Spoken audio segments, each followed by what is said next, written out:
Questions put by members to ministers. The Honourable Member for Dartmouth East. Surprise, Mr. Speaker. Mr. Speaker, yesterday the Commission on Inclusion released its report. This is a thorough and crucial report, but my concern is that it's on the heels of a much more contentious report commissioned by this government. The Glaze report set education administration in this province down an uncertain path, with unknown long-term impacts for students. The Minister of Education has called for a flexible approach to the implementation of the inclusion recommendations. With a promise to spend $15 million in a flexible manner, I fear the government is moving forward with no real implementation plan. My question to the Minister of Education is this. Without any idea as to how the money will be spent, how did the minister land upon the figure of $15 million for his flexible implementation? The Honourable Minister of Education. Thank you very much, Mr. Speaker. I appreciate the question. In fact, the $15 million is in line with the recommendation for funding that the Commission provided us. Those dollars will be intended to put more resources into the classroom, primarily specialist supports for behavioral challenges, for health challenges, Mr. Speaker. The reason why I say we need to be flexible is because the targets that the Commission has outlined for September will be difficult to achieve because those specialists currently aren't in the system and we currently don't have enough trained, so we do have to work with our BED providers to make sure that we are producing enough graduates to meet the needs of the system. Thank you. The Honourable Member for Dartmouth East. Thank you, Mr. Speaker. I appreciate the minister's response, and I know we can all agree that the report is a huge piece of work, but it's hard to understand how the funding commitment will translate in the classroom. Now we have a newly empowered Department of Education tasked with a vast overhaul of the inclusion model in a very short period of time, Mr. Speaker. The government has not yet indicated where the $15 million allocated for recommendations will be specifically spent. Will the minister commit to this House today that every dollar of the $15 million will go into the classrooms of Nova Scotia? Thank you, Mr. Honourable Minister of Education. Thank you very much, Mr. Speaker. Our intention as a government is to follow through on the broad objectives of the Inclusion Commission's report, Mr. Speaker. The reason why flexibility is required is because there's recommendations in there that impact collective agreements. We do need to have willing partners and cooperators in the Nova Scotia Teachers Union to help us implement, for example, the recommendation on professional development, on speech pathologists, on psychologists, and their ability to enter into the system to provide these supports for students, Mr. Speaker. So we do need to be flexible because these are specific things that actually do require cooperation, Mr. Speaker. But we are committed, and I'm very excited for the future of education in this province and the supports that are going to be there for our students and teachers. Thank you. The Honourable Leader of the New Democratic Party. Thank you, Mr. Speaker. If you or I or any of us here were to go out on the Hollis Street entrance to Province House any day this week at 12 or at 4 and just look south down the street about a block, we'd see a demonstration of the janitors at Founders Square. Just last week, those janitors learned that all of them there of African descent who are in a non-supervisory capacity would be losing their jobs due to a change in the companies with the contracts. They filed a human rights complaint, Mr. Speaker, and the management for the building, Armour Group, that building which includes DNR there, moved to terminate all their work immediately and ban them from the premises. So I want to ask the Premier, is he aware that our government in Nova Scotia is leasing space from a company that responds to allegations of racial discrimination by firing the complainants and banning them from the work site? The Honourable Premier. Thank you, Mr. Speaker. I'm certainly aware that Founders Square has a number of government offices that are in there. The Honourable Member is referring to a contract that is with that group. Went back out to tender. Another firm had won that tender and is bringing in their employees, Mr. Speaker, to go down the road to offer that service to the company that owns that building. The Honourable Leader of the New Democratic Party. Mr. Speaker, also last week, staff at the Smiling Goat Cafe coffee shop in Halifax, they made headlines when they let it be known that they would be welcoming generous tips because their paychecks from their employer were bouncing. In their collective agreement, it provides that they should have direct deposit of their pay, but they've been paid in checks, but many of those checks have been bouncing. Thousands of dollars they have not been paid. One employee there is out at the moment, $1,700. So I want to ask the Premier, Mr. Speaker, if he will direct officials of the Department of Labour to investigate and get to the bottom of this scandal. The Honourable Premier. Thank you, Mr. Speaker. It's certainly our hope, Mr. Speaker, that these businesses in the province get back on stable footing, Mr. Speaker, and all those employees that are owed money are owed. It is certainly our belief, Mr. Speaker, that collective agreements be respected in this province, and we'll continue to monitor the situation. The Honourable Leader of the New Democratic Party. Thank you, Mr. Speaker. These problems are deeply rooted in a larger problem, the problem of too low wages. Most people working in the service sector in Nova Scotia get about 30 hours work a week. So at minimum wage, it comes out that they get around $16,000 a year. So there are all kinds of people working in Nova Scotia at the moment who need two things very badly. They need a serious raise and they need serious improvements in the labour standards under which they work to protect them from unscrupulous employers. And so I want to ask the Premier if he will raise the minimum wage to $15 and update employment standards to protect lower wage workers in our province. The Honourable Premier. Mr. Speaker, again, the honourable member is making characterization. There are many people in the service industry who pay more than the minimum wage. Employers in this province continue to do so. He would also know there are some Canadian provinces that have raised the minimum wage, and what we've seen for those workers is our hours being cut, which has impacted the, Mr. Speaker. They haven't seen the investment or the increase that has been touted by the New Democratic Party in Nova Scotia. What we are noticing here in Nova Scotia, I'm looking forward to continue to see the basic personal exemption rise for those workers in this province who, Mr. Speaker, could use the money the most, and we believe that will have the greatest impact on those families and those workers, and Mr. Speaker will in turn continue to allow us to grow the economy here in Nova Scotia. The Honourable Leader of the Official Opposition.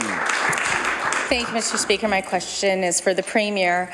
A troubling pattern is emerging with this government when it comes to sexual assault prevention policy and funding. Just last week, the Premier told this House that the government has continued to invest in a sexual assault strategy, working with partners across this province. However, those partners have been asking for predictable, sustainable funding from this government. But some of those partners will actually run out of money this week, and survivors, particularly in the Western region, will not have access to help them. Will the Premier admit that this funding for therapeutic counsellors contained in the budget is insufficient to meet the needs of these survivors? The Honourable Premier. Mr. Speaker, I want to thank the Honourable for the question. This question she raised last week in the question period. I told her in the budget there's $3.4 million that will be in different organizations, different funding formulas with the Minister of Community Services. There's an additional $2 million to deal with the issue of domestic violence.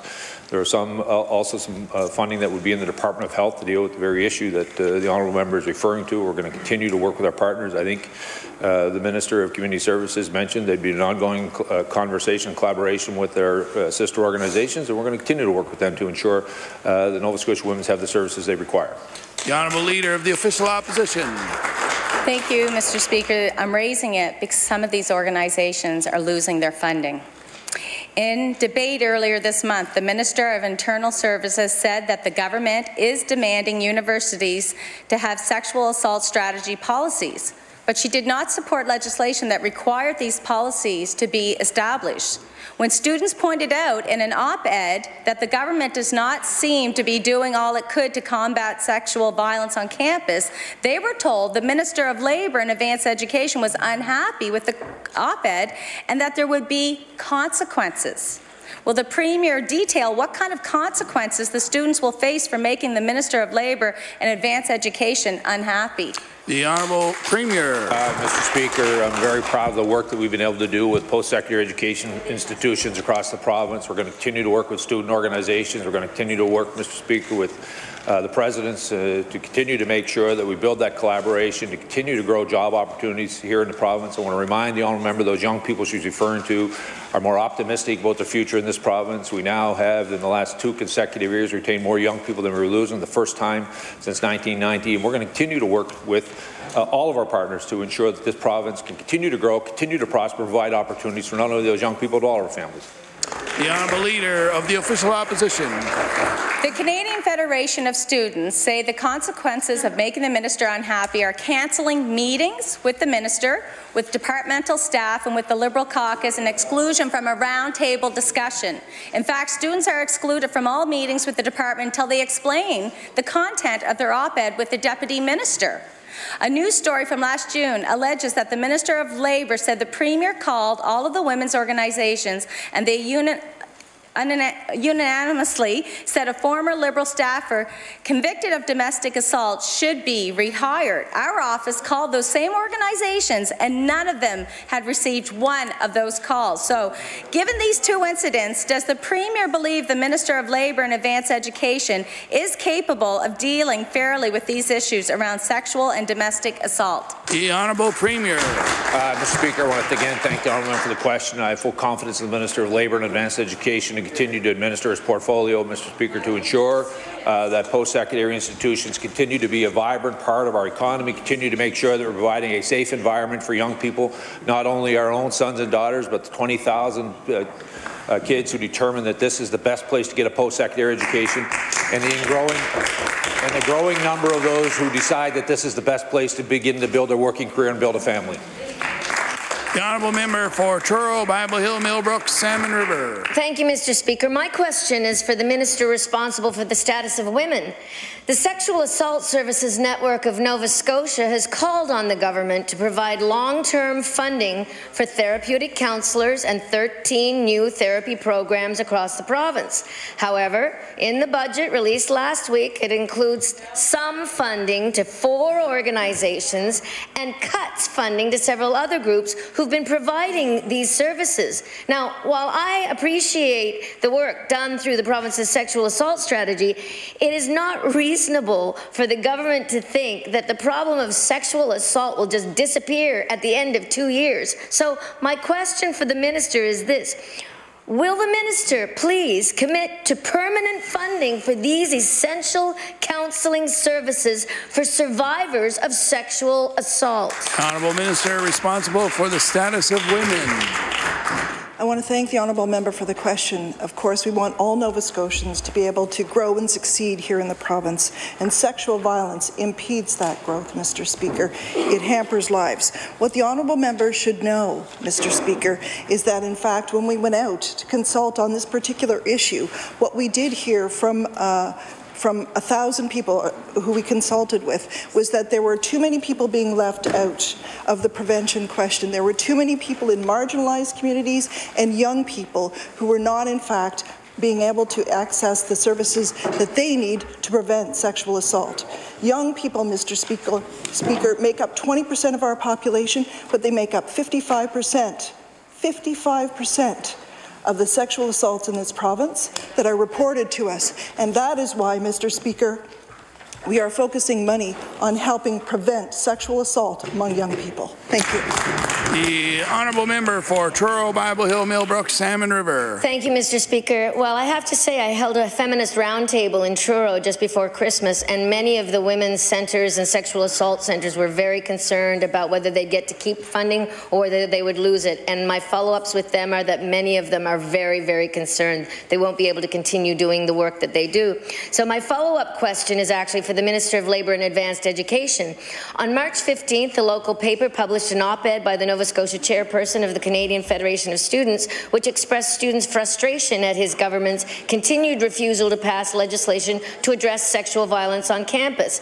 Now these students are being told that they are banned from meetings with the minister or his department until they meet with the deputy minister to discuss an op-ed that they wrote. Mr. Speaker, are we now muzzling students in Nova Scotia? Is there no freedom of expression here? Mr. Speaker, I'd like to ask the minister, does he agree that it is unreasonable to bar representatives from the Canadian Federation of Students, the oldest and largest student organization in Canada, from access to the department? Minister of Labour and Advanced Education. Thank you, Mr. Speaker. I'd like to thank the member for the question. Mr. Speaker, I meet with over 10 student groups regularly, CFS being one of them. I actually just met with them in February and we spoke about the very culture of change that we're trying to accomplish on university campuses. What our goal is, and it's their goal as well, is we want to change the culture on campuses to have less sexual assaults. Mr. Speaker, in terms of CFS, what they had asked me at the time is to legislate that. We took a different approach, Mr. Speaker. What we did is we put in the MOU with universities that each of them must have a standalone sexual assault violence strategy. And if they don't, we will withhold their funding.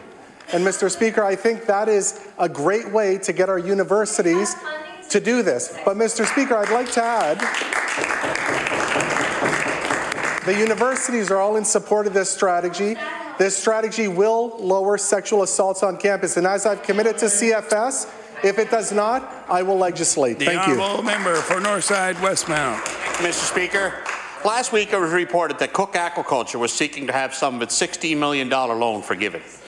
This loan was for Cook to expand their operations, an expansion that never lived up to its promises. It was also revealed that Cook Aquaculture made an $800,000 contribution to Dalhousie University to help study the environmental impacts of fish farming. This report also indicated that the $800,000 contribution was offered as part of the considerations for the loan forgiveness. So my question to the Minister of Labour and Advanced Education is, when does the department start using provincial loans to provide backdoor funding to universities? The Honourable Minister of Labour and Advanced Education. The Honourable Minister of Business. Thank you, Mr. Speaker, and I do thank the member for the question. I became aware of this loan, which was under the former Nova Scotia Jobs Fund, and I find it to be absolutely unacceptable.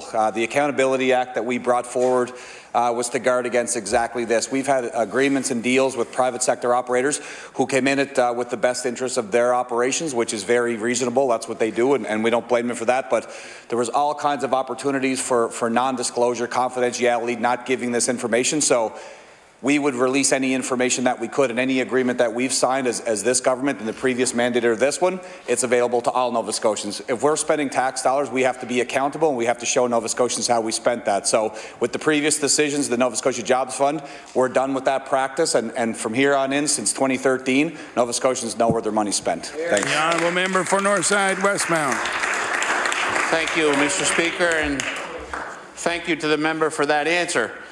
But if money is going to go from the government to a third party, then that third party gives money to another party in exchange for loan forgiveness, then people start to wonder what's going on. Now, Mr. Speaker, this is on the heels of the department using community service housing money to renovate washrooms at Acadia University. Again, if they want to give money to the universities, give the money to the universities. Why are we hiding it? So I'm going to ask the Minister of Labour again, can the Minister provide the House with an accounting of all other off-book payments to our universities? The Honourable Minister of Labour.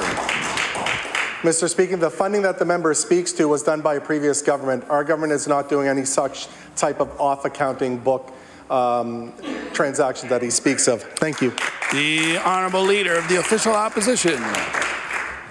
Mr. Speaker, Nova Scotians remain aghast as the Premier defends his meeting with the former Prime Minister, Jean Chrétien.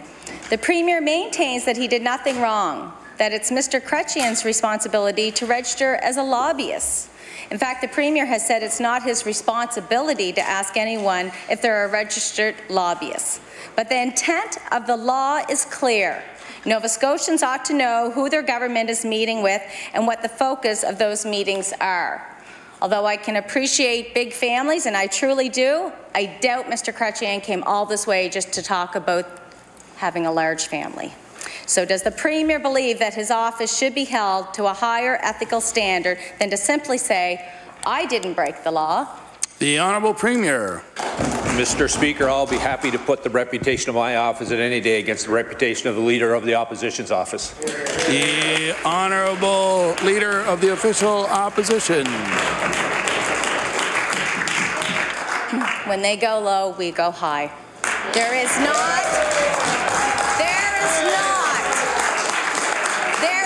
a reasonable thinking person in this province who believes that Mr. Chrétien came to do anything other than lobby this government for his clients. He even announced it himself the day before. As I said last week, it took a visit from this former Prime Minister to shed light on this government's disregard for the Lobbyist Registration Act.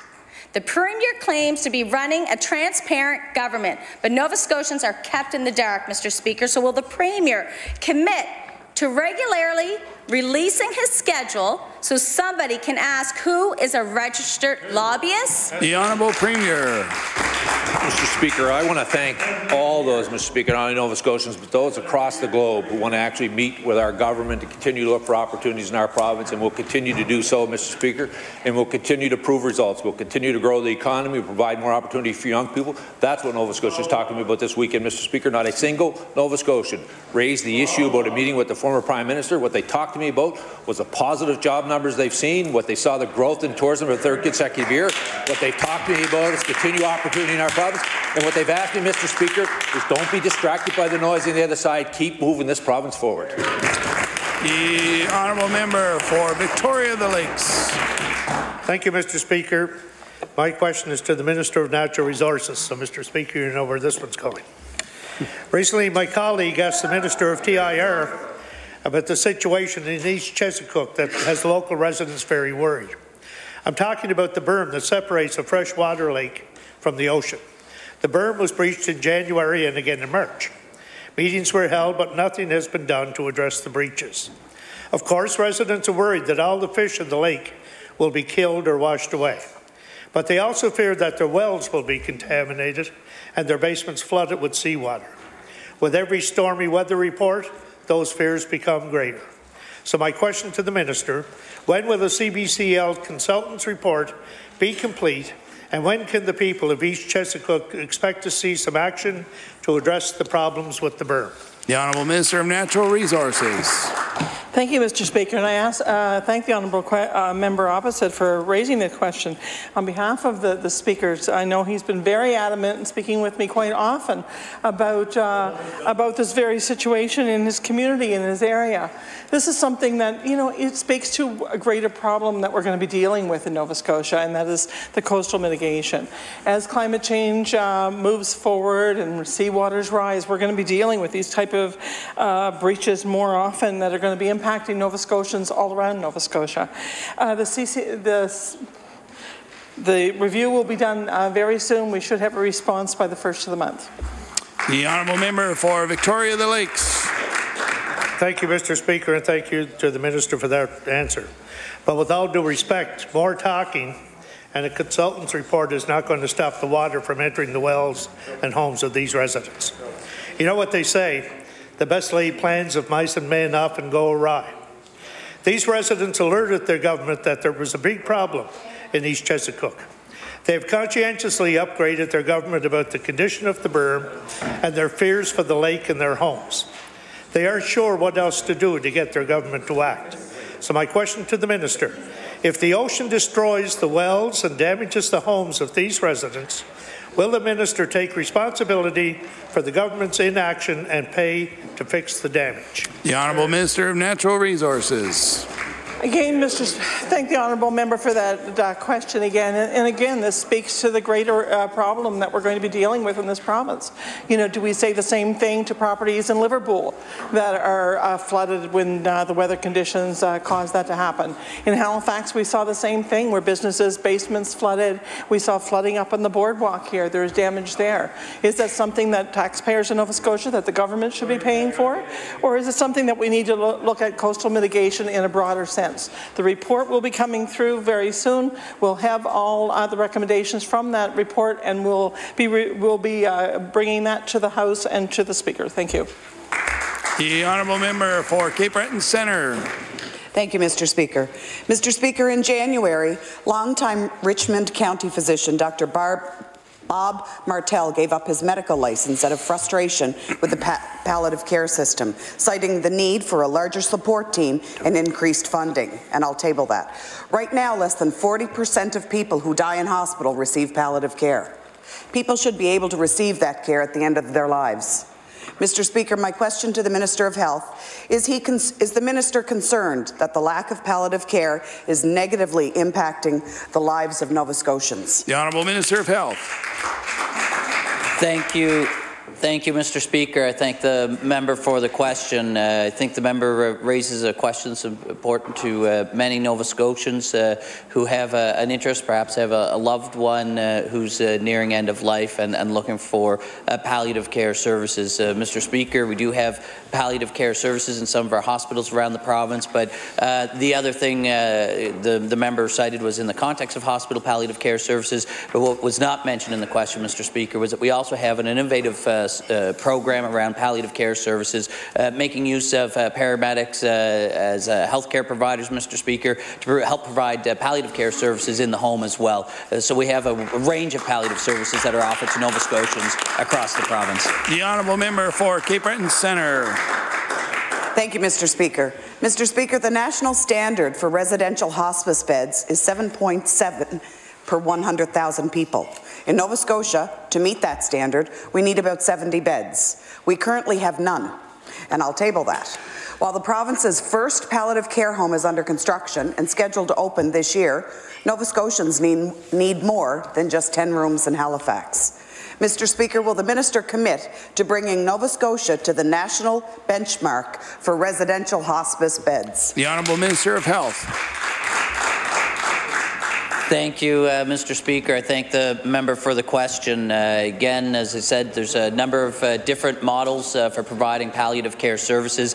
It's also important to note that palliative level services and hospice level services are not synonymous, Mr. Speaker. So we're talking about palliative, we talk about hospice. These are different types of programs and service levels being provided, Mr. Speaker. As I've said in my previous response, we do have some very innovative steps that we've taken in our commitment as a government, really brought Nova Scotia forward. The fact that the beds aren't in place really is a reflection of previous governments, Mr. Speaker, not this government. This government developed a hospice framework under the previous Minister of Health and Wellness, Mr. Speaker, and we're continuing to roll out hospice beds with our partners in Halifax and down in the Valley.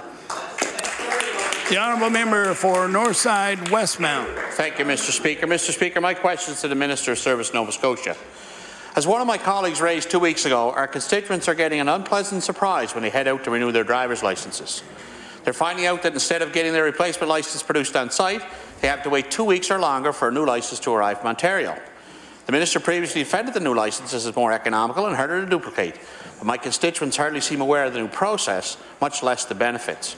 From the calls I'm getting, it doesn't seem like the government did a good job of publicising this change. So my question is, outside of the news release and a few tweets, what has the government done to make Nova Scotians aware they'll have to wait 2 weeks for a new driver's licence to be printed in Ontario? The Honourable Minister of Service Nova Scotia.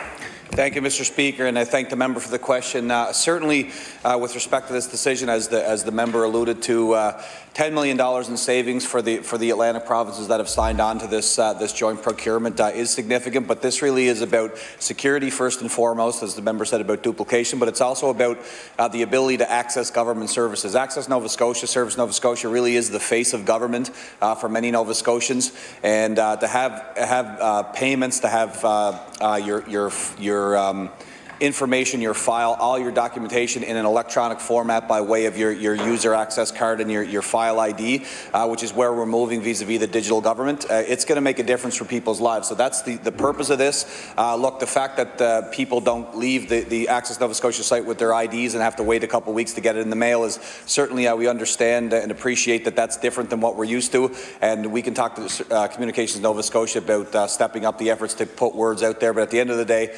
this is a good thing for Nova Scotians. Thanks. The honourable member for Northside Westmount. Thank you, Mr. Speaker, and thank the Minister for the answer. Mr. Speaker, without any consultation with Nova Scotians, this government decided to go ahead and partner with other Atlantic provinces to roll out this new process for licence renewal. As my colleague for Kings North pointed out, Service Nova Scotia now offers temporary permit to drivers while they wait for their permanent licence to be mailed from Ontario. This permit is practically useless if someone needs the permanent licence in a hurry to fly out west for work. The department warns drivers to plan ahead to give yourself enough time for the licence to be sent in the mail. And I'll table that, Mr. Speaker. Since the government did such a poor job in publicising this change, I would expect my constituents can't plan for what they don't know about. So my question to the Minister, will the Service Nova Scotia be offering an expedited permanent driver's license for Nova Scotians that need them urgently, and if so, will the cost be passed along to the taxpayer? The Honourable Minister of Service, Nova Scotia. Thank you, Mr. Speaker. There won't be additional costs passed on to anyone. This is the plan that's in place. Again, we go through a very detailed process to get to a point where we make this decision.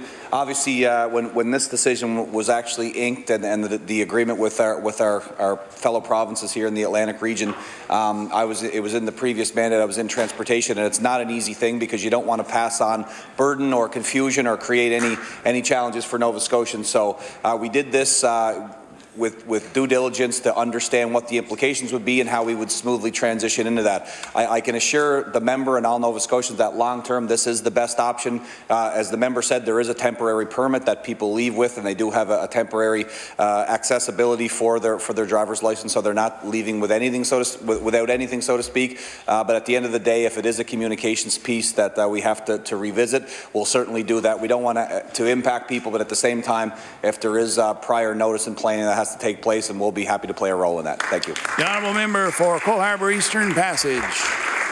Thank you, Mr. Speaker. My question is to the Minister of Health. The other day, I had a call from a concerned daughter who had taken her father to the Aberdeen hospital. He was fluctuating in and out of hypertension. The emergency department told him to go to the walk-in clinic to see if they would give him blood pressure medication since he didn't have a family doctor. They wouldn't do it because he didn't have a family doctor, and they stated that they couldn't because that was the law. So he went to the walk-in clinic only to be turned away. My question to the Minister is, this is happening over and over again. We're going to walk-in clinics is getting substandard care. I want to know what his department has done to deal with the very limited scope of practice that walk-in clinic physicians adhere to. The Honourable Minister of Health. Thank you, Mr. Speaker. I think we've been very clear in our efforts to improve access to primary care on behalf of all Nova Scotians, Mr. Speaker. It's been a multi-pronged approach. One of the key foundations we focus on is our efforts to roll out collaborative care practices. As the member mentioned in her question, Mr. Speaker, the notion of expanding scopes of practice and making use of those services, Mr. Speaker, that's exactly what we're seeing take place in our collaborative care teams across the province. I'm pleased that we've been able to expand and create new teams throughout Nova Scotia. The Honourable Member for Cole Harbour Eastern Passage. Thank you, Mr. Speaker. After an additional 5 hours after he went back to the emergency department to get the medication, they finally agreed to prescribe the medication and told him to go back to the walk-in clinic in a few days to find out the results from a blood panel. This is hardly the standard of care that we want for Nova Scotians. He then started having massive swelling in his forehead, so he went back to the walk-in clinic 3 separate times. And do you know what he was told? They told him that his hat was too tight. My question to the Minister is, has the Minister met specifically with the physicians who own the walk-in clinics, and it's ultimately their decision as to what their doctors will and won't do? And will he talk to those physicians about having their physicians take on a greater scope of practice, because we should not have any Nova Scotian who doesn't have somebody they can go to who will give them the care that they need. The Honourable Minister of Health. Thank you. Thank you, Mr. Speaker. I guess first, with respect to a specific situation the member's referring to, I don't have the details there, but I'd certainly encourage that member, if sounds like a situation where there may be some concerns about the actual care and the service delivery provided by some medical professionals. Indeed, there's a College of Surgeons Nova Scotia, physicians and surgeons. If indeed the member believes that the care was provided substandard, not meeting the practice standards, to encourage that citizen to file a complaint through the College of Physicians and Surgeons in Nova Scotia, and they would investigate. With respect to our how we can incentivize walk-in clinics, the announcement we made about the funding changes, Mr. Speaker, is provided for family practice physicians and is not available to walk-in clinics. So we're trying to encourage them to provide more primary care services to Nova Scotians. Part of that was the compensation package that we released just a couple of weeks ago. The Honourable Member for Queens Shelburne. Thank you, Mr. Speaker. Mr. Speaker, my question is to the Minister of Education. Early Monday morning, a blown pump caused the water system in Liverpool to shut down. Shortly after this news broke on social media, I received dozens of calls and messages from constituents asking why schools in the area had not been closed because of this incident. Parents told me that no communication had been received from the school board updating them on whether the school would be closed. I then began receiving calls from teachers wondering why children were being kept in a school with toilets that wouldn't flush, children that couldn't have any water to wash their hands or use water fountains. My question to the minister is, if, as the minister has stated, the health and safety of children in our schools is paramount, why did schools in Liverpool stay open with no water yesterday? The Honourable Minister of Education. Thank you very much, Mr. Speaker. I'll grab the information from the member on the school and the situation and make sure that we follow up with the Regional Executive Director and have a conversation about that very situation. Thank you. The Honourable Member for Queens Shelburne. Thank you, Mr. Speaker, and thank the Minister for the response. When I finally managed to get a hold of the school board superintendent yesterday, he indicated the situation was being monitored all morning. I have to assume the superintendent was aware that several toilets were clogged and that children could not wash their hands. Some elementary school students were not dismissed by bus until 1:40, Mr. Speaker. The school day is over at 3. I'm concerned if parents hadn't raised the alarm, children would have remained in the building for the entire day without running water. My question is to the minister, since the buck will now stop with the minister, how would he have handled this situation in Liverpool differently? The Honourable Minister of Education. Mr. Speaker, to be clear, if the member would familiarize herself with the previous Education Act, the buck has always stopped with the Minister of Education in this province, Mr. Speaker. Nothing in that regard will change. Operational decisions, read the Act. Read the Act. Mr. Speaker, please. The Honourable Minister of Education. Mr. Speaker, in terms of operational decisions, we do entrust our staff to make those decisions, as school boards have entrusted their staffs to make those decisions. These are not areas where school boards were involved from a governance perspective or decision-making process. That said, Mr. Speaker, I'd like to have the information. We can look into it at the department and make sure that proper protocols were followed. The Honourable House Leader for the New Democratic Party. Thank you, Mr. Speaker. In April of 2005, the Nova Scotia government under John Ham introduced the province's first gaming strategy. Our NDP government updated the strategy in 2011 to ensure a responsible, sustainable and accountable approach to gambling problem, research and governance. That strategy hasn't been updated for 7 years, Mr. Speaker. We know that the majority of Nova Scotians partake in some form of gambling on a regular basis, and for that, some gambling is risky activity that cause harm not only to the gamblers, but to their friends, families and communities. Mr. Speaker, my question for the Minister of Finance, why hasn't the government updated the provincial gaming strategy to continue this important work? The Honourable Minister of Finance. Thank you, Mr. Speaker, and if you can tolerate my voice, I would be happy to answer. It's true that the strategy was introduced in 2005. In 2006, there was an assessment program put in place, which meant that there would be ongoing assessment of new products and new programs, and that continues throughout the duration of the strategy.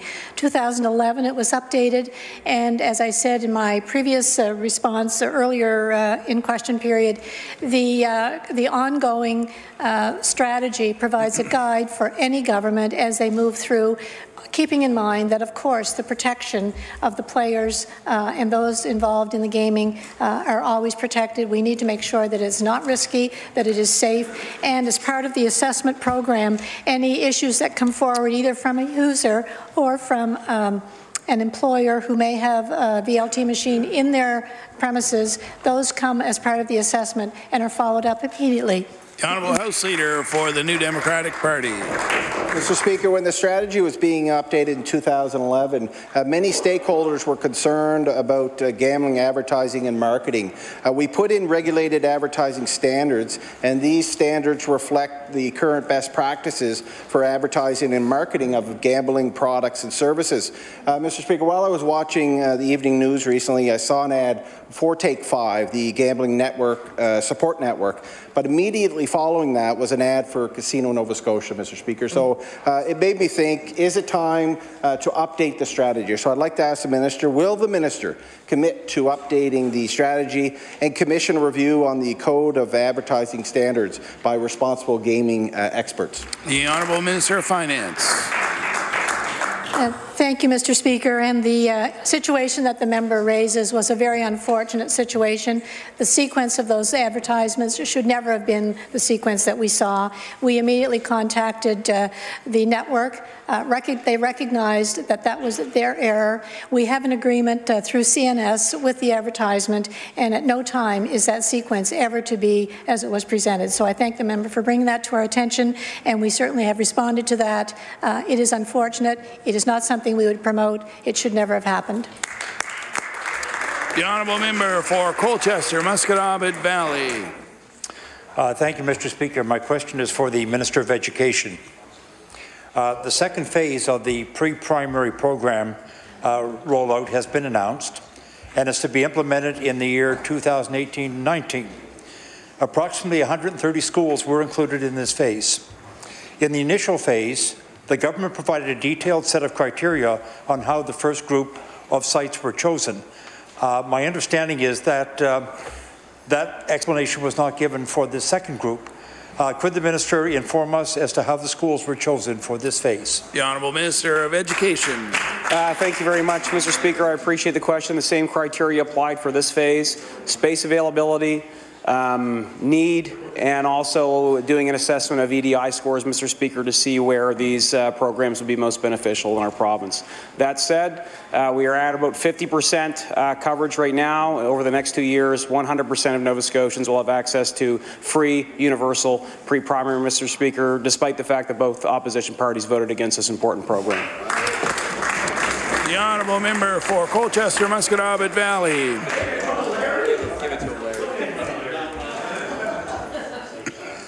I've been contacted by the parents of the Dutch Settlement Elementary School. They have concerns about their pre-primary age children falling behind others in their surrounding communities. They're the only school within about a 30-kilometre radius to not receive a pre-primary program. These students are competing with others, and they are concerned about how their children will perform later on. Is there a plan and timeline in place to implement a pre-primary program at the Dutch Settlement Elementary School? The Honourable Minister of Education. Thank you very much, Mr. Speaker. The member points to the biggest challenge we actually have with our pre-primary program, and that's keeping up with demand in every one of our communities, Mr. Speaker. And in my estimation, at this point, that is a good problem to have. The execution and delivery of this program has run smoothly, and has been greatly effective in increasing the ability and opportunities for our kids at such an early age, Mr. Speaker. I will tell the member again, we do have Phase 2 rolling out for September 2018. September 2019, we'll have Phase 3 rollout. In the fourth year of our mandate, 100% of Nova Scotians will have access to this important program. The Honourable Member for Pictou East. Thank you, Mr. Speaker. My question is for the Minister of Community Services. Recently, I spoke with a couple that was looking for some help to heat their home and to maintain their home heating efficiency and cut down on some costs. They have a combined income of just over $29,000, but they don't qualify for any assistance because the threshold in Pictou East is $25,000.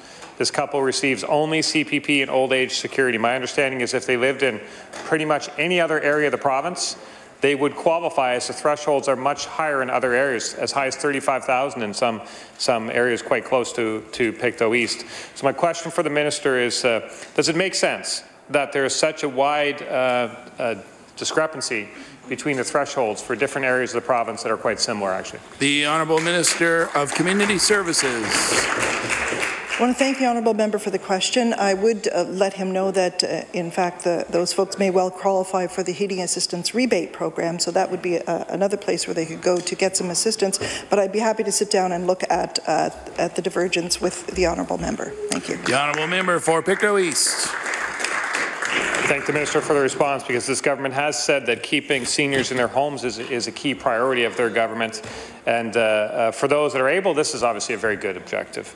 But greater flexibility in home maintenance grants could offer an avenue to allow seniors to maintain their homes and independent living longer. So perhaps the Minister could enlighten the House if the Minister is aware of the last time that these grant thresholds were increased or at least reviewed.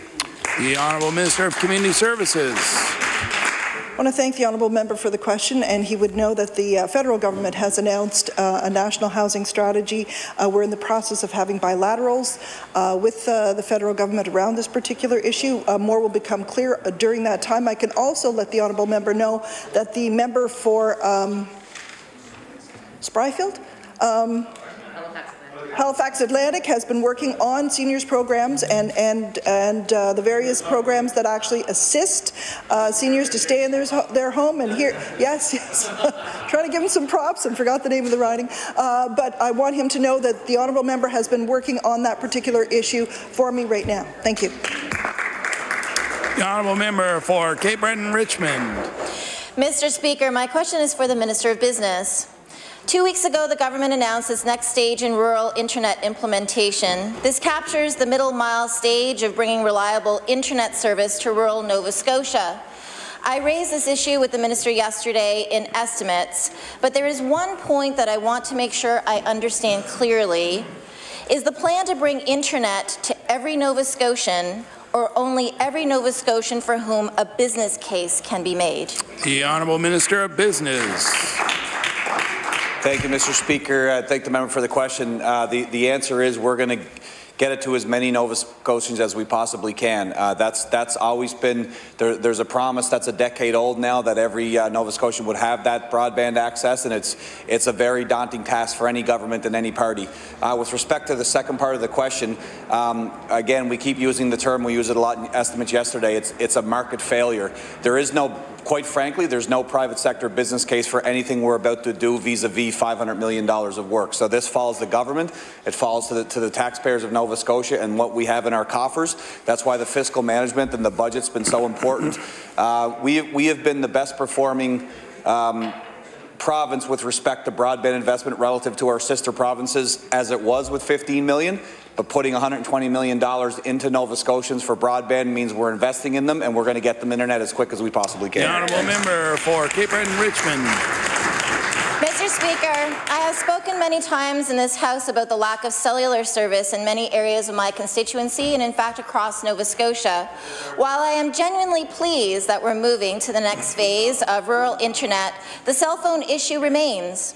I believe the proposed rural internet program presents an opportunity to address both problems. I addressed this with the Minister yesterday, but would like to raise it here again, because everyone likes a 2-for-1 deal, Mr. Speaker, and this could be a win-win. Will the Minister direct the Rural Internet Initiative to consider, and in fact make it a priority, to utilize rural internet infrastructure to also address areas lacking sufficient cell phone coverage? The Honourable Minister of Business.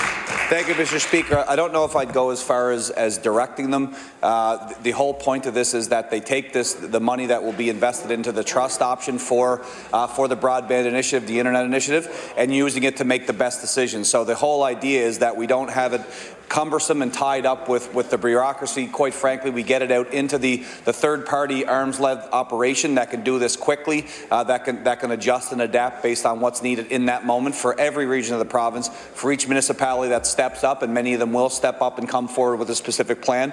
But with respect to cell service and the towers and the infrastructure that's connected, this would be the time to have that pertinent conversation, and that's certainly something that we can advise them to consider. And with my colleagues in TIR, in municipal affairs, we can talk about landlines and cell phones, EMO access, and making sure that we're connecting as many Nova Scotians as we can. This money is the opportunity to do so. Thank you. The honourable member for Halifax Needham. Mr. Speaker, my question is for the Minister of Natural Resources. On March 9th, in response to a question here we raised about Guysborough County, the Minister assured this House that before a forest lot is harvested, everything is evaluated, including whether there is old-growth forest. But since then, the department has concluded it is indeed possible that old-growth forest was improperly cut, and I'll table that. A representative has said the department had no idea there might be old-growth forests there, and likely no department staff visited the lot before it was cut.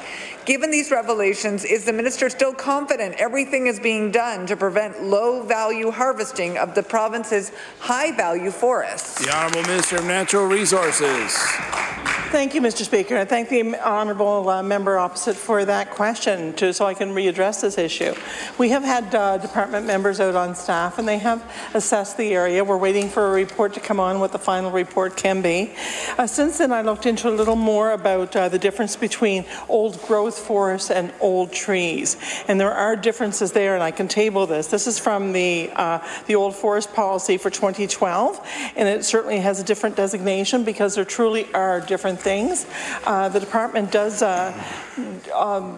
this was the pre-assessment was done by Port Hawkesbury Paper, and usually we audit 10% of all the cuts before they're done and 25% after. The Honourable Member for Halifax Needham. Mr. Speaker, the old forest policy is very clear that the province needs to conserve the remaining old-growth forests on public land, and yet it seems that no one is even clear about who is responsible to identify where that old growth is. Order, please. Time allotted for oral questions put by members to ministers has expired.